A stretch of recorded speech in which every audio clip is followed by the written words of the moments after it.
Hi friends, very good morning. నేను మీ doctor P V Narasimha Rao, dentist చిగురువ్యాధి నిపుణుడిని. ఈరోజు మరొక థెరపీతో మళ్ళీ ముందుకు వచ్చాను. లాస్ట్ వీడియో పోడ్కాస్ట్ తీశాను ఆర్థోడాంటిస్ట్తో.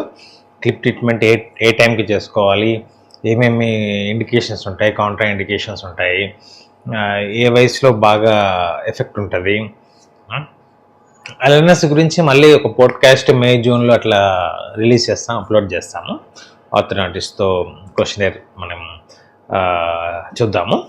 లాస్ట్ వీడియో కూడా చాలా మంది చూసి డౌట్స్తో ఫోన్ చేస్తున్నారు, క్లిప్స్ గురించి కొన్ని డౌట్స్ అడుగుతున్నారు.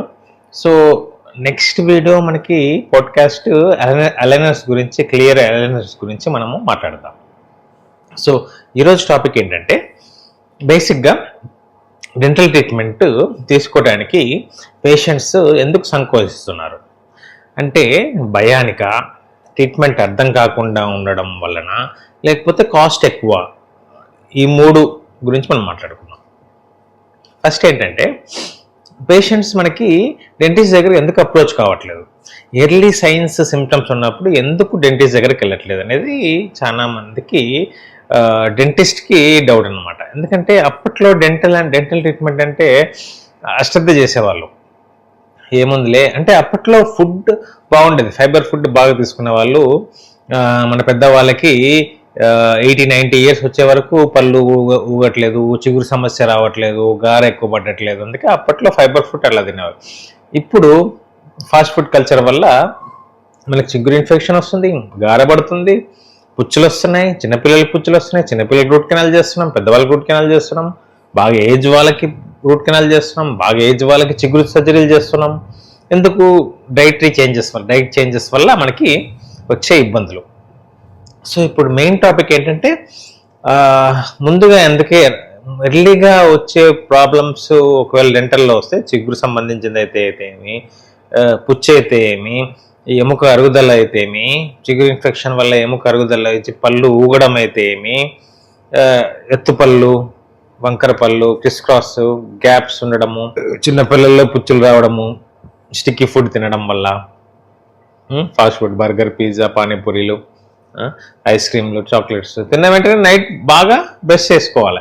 మీరు ఎప్పుడు స్టిక్కీ ఫుడ్ తిన్న రోజు, panipuri, chocolates, cakes, burgers, pizzas, cool drinks, ఇలాంటి స్టిక్కీ ఫుడ్ తిన్నప్పుడు ఖచ్చితంగా మీరు నైట్ అనేది బ్రష్ చేయాలి.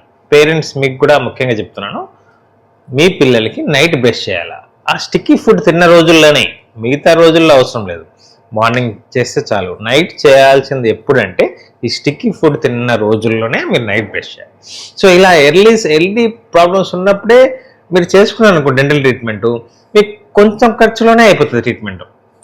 ఇప్పుడు నేను ఒక పూల్లో దిగాలంటే, స్విమ్మింగ్ పూల్లో భయం వేస్తుంది, అమ్మ నేను దిగగలుస్తానా, ఈత కొడతానా.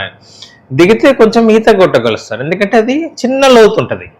సో ఇదేంది, పుచ్చు పైన ఉంటుంది, వెంటనే సిమెంట్ పెట్టుకున్నారా తగ్గిపోతుంది, జువ్వని తగ్గిపోతుంది, నొప్పి తగ్గిపోతుంది.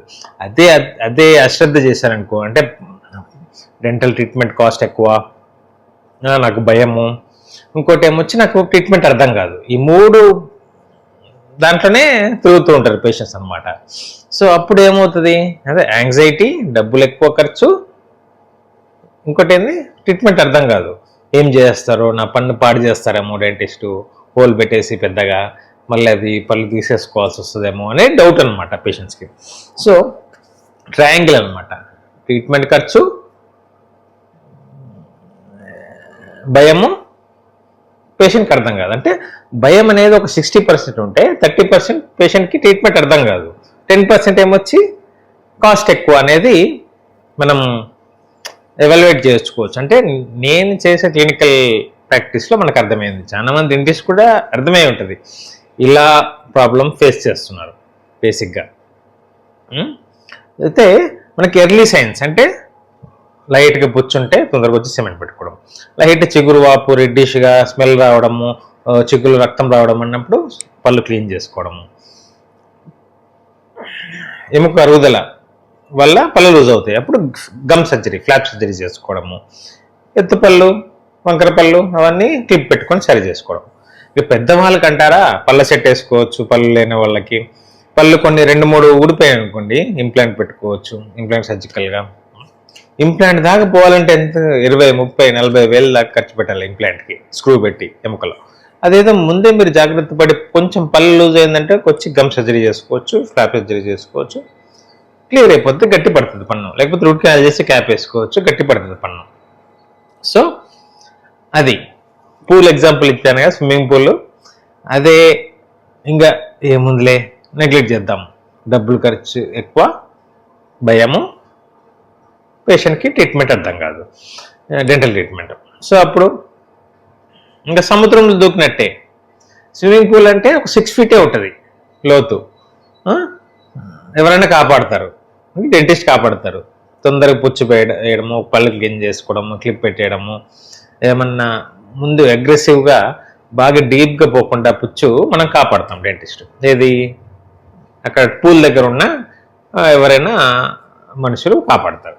అదే సముద్రంలో దూకేసామనుకోండి, లోతు ఎక్కువ కదా, కాపాడడానికి ఎవరుంటారు, చాలా కష్టం కదా. సో మీకు స్విమ్మింగ్ పూల్ అయితే ఒక 500-1000 రూపాయలు మీకు ట్రీట్మెంట్ అయిపోతుంది. అదే సముద్రంలో దూకేశారనుకోండి, బాగా ఇన్ఫెక్షన్ వచ్చి, పుచ్చులు వచ్చేసి, వాపులు వచ్చేసి, పళ్ళంతా ఊగిపోయి, బాగా ఎత్తుపళ్ళు బాగా అగ్లీగా ఉండడము, దయ్యంలా కనిపించడము, అట్లాంటప్పుడు సముద్రంలో దూకినట్టే. ఇక లోతు ఉంటుంది, మనం లాగలేము. మిమ్మల్ని లాగాలంటే చాలా ఎక్విప్మెంట్స్ కావాలి, బోట్స్ కావాలి, సో ఖర్చు ఎక్కువ. సో ఇక్కడ 500-1000 రూపాయలు అయిపోయేది స్విమ్మింగ్ పూల్లో, మీకు ఎర్లీగా సైన్స్ డిటెక్ట్ చేస్తే మీకు ట్రీట్మెంట్ అయ్యేది డెంటిస్ట్. మీకు ఇక్కడ సర్జికల్ ప్రొసీజర్స్ చేయాలా, రూట్ కెనాల్స్ చేయాలా, ఇంప్లాంట్స్ పెట్టాలా, గమ్ సర్జరీస్ చేయాలా, పెద్ద పెద్ద ఇంకా క్లిప్లు పెట్టేసి మనకి గ్యాప్స్, ఎత్తుపళ్ళన్నీ క్లోజ్ చేయాలా.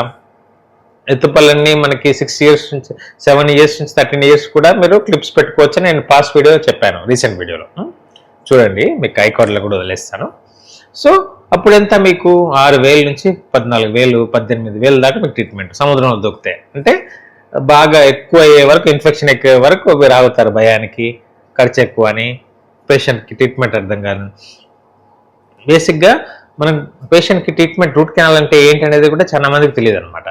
సో మనం వచ్చి ఎక్స్రే చూపించి ఛాంబర్లోకి పేషెంట్కి ఎక్స్రే చూపించి, పాత పేషెంట్స్కి ఇలాగా రక్త కణం తీస్తాము, ఇన్ఫెక్షన్ తీస్తాము, దాని తర్వాత ఒక స్టిక్స్ పెడతాము వేర్లో, దాని తర్వాత దానిపైన క్యాప్ పెడతామని బాగా ఎక్స్ప్లెయిన్ చేస్తాం. అప్పటికి పేషెంట్కి అర్థం కాకపోతే మళ్ళీ వాళ్ళ క్లోజ్ రిలేటివో, హస్బెండో, ఫాదరో, మదరో అందరిని తీసుకొచ్చి ఇట్లా ఎక్స్రే చూపించి, మనం ఇట్లా చేస్తామండి, ఇది ట్రీట్మెంట్, ఇంత కాస్ట్, భయపడాల్సిన పని లేదు, అనెస్థీషియాతో ఒక సిట్టింగ్లో, సెకండ్ సిట్టింగ్, 2 సిట్టింగ్స్లో, 3 సిట్టింగ్స్లో చేస్తాము, రూట్ కెనాల్ విత్ క్యాప్ అనేది ఎక్స్ప్లెయిన్ చేస్తాము. అప్పటికి ఆలోచించి మళ్ళీ వస్తారు, అప్పుడు చేసుకుంటారు. అప్పుడు చేసుకునే ట్యాబ్లెట్ రాసుకొని పోతారు, నొప్పి తగ్గుతుంది కొంచెం, ఓకే వెళ్ళని గుడ్డనే వెళ్ళిపోతారు. మళ్ళీ వెంటనే డెంటిస్ట్ ఉండరు, ఊరికి వెళ్ళిపోతారు ఓసారి, అప్పుడు ఫుల్ నొప్పి సార్ అంటారు. అదే ముందే ఎర్లీగా ఏం ప్రాబ్లం వచ్చినా, ఏం సెన్సిటివిటీ, పెయిన్ వచ్చినా తొందరగా చేసుకుంటే మంచిది. డబ్బుల గురించి ఆలోచించాల్సిన పని లేదు. అందుకే డెంటల్ ఇన్ఫెక్షన్స్ వల్ల చాలా heart problem, lung problem, premature babies born కావడము, వెయిట్ తక్కువ ఉండి బేబీస్ బార్న్ అవ్వడము, ఇవన్నీ ఉంటాయి గమ్ ఇన్ఫెక్షన్స్ వల్ల. ఈ బ్యాక్టీరియా రక్త కణంలోకి వెళ్ళి మనకి మెయిన్ బ్లడ్ సప్లైలో కూడా వెళ్తుంది ఈ బ్యాక్టీరియాస్. సో జాగ్రత్తగా చిగురు ఇన్ఫెక్షన్ కూడా ఎవ్రీ 6 months క్లీన్ చేసుకోండి. సో ఇది మెయిన్గా నేను చెప్పేది ఏంటంటే, పేషెంట్కి భయం 60% అంటే 30% మనకి పేషెంట్కి ట్రీట్మెంట్ పార్ట్ అనేది అర్థం కాదు. చాలా ఎక్స్ప్లెయిన్ చేయాలి, సిస్టంలో ఇట్లా పెట్టి ఎక్స్ప్లెయిన్ చేయాలి వాళ్ళకి, ఇది అది అని. సో అదండి. సో ఇదంతా మీకు అర్థమైందని నేను భావిస్తున్నాను. This doctor P V Narasimha Rao signing off. Take care, be happy, bye.